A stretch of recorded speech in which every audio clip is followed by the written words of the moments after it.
Pemirsa para praktisi pariwisata miwah akademisi ngewedar makatah pengabdi majeng pemimpin Bali sane pacang kelantik wayan koster miwah nyoman Giri Praste pinaga gubernur miwah wakil gubernur Bali.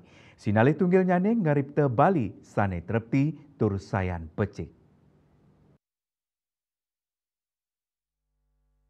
Makatah pengabdi kauningayang oleh praktisi pariwisata miwah akademisi majang gubernur miwah wakil gubernur sane pacang kelantik.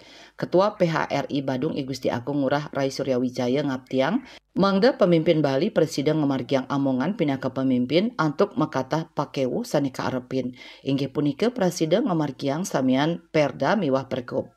Ini bertugas sangat berat.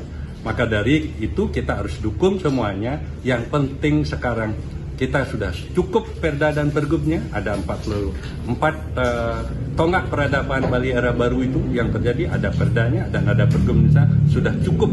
Yang penting sekarang eksekusinya. Kita perlu eksekutor yang profesional di lapangan untuk menegakkan aturan-aturan ini. Kalau tidak akan menjadi macan kertas.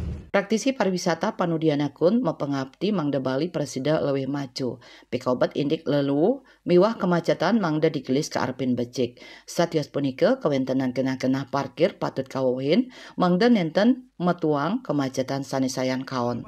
Bali lebih maju kan. Pertama ini yang sampah harus diselesaikan dan kemacetan harus diselesaikan. Sebenarnya nggak terlalu sulit amat itu. Harus bikin keberanian gebrakan-gebrakan.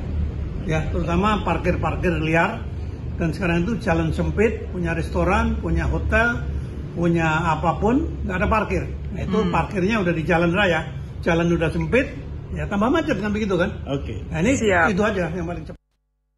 Pengamat ekonomi Unwar Dr. Putu Ngurah Suyatnayasa mepengabdi majang pemimpin Bali sani pacang kelantik mangda presiden ngemargiang tugas antuk rasa tulus ngayah tur nenten ngutamayang unsur politik. Kita bicara bekerja untuk Bali, untuk masyarakat Bali itu tidak lepas dari faktor yatnya. Yatnya itu adalah pengorbanan. Jadi kita korbankan diri ini untuk pembangunan daerah Bali gitu. Lahir dan batin. Jadi unsur politiknya itu mestinya dikurangi lah itu. Jangan unsur politiknya yang dominan, tapi kerjanya yang nggak karu-karuan gitu. Desak Aryani, Bali TV.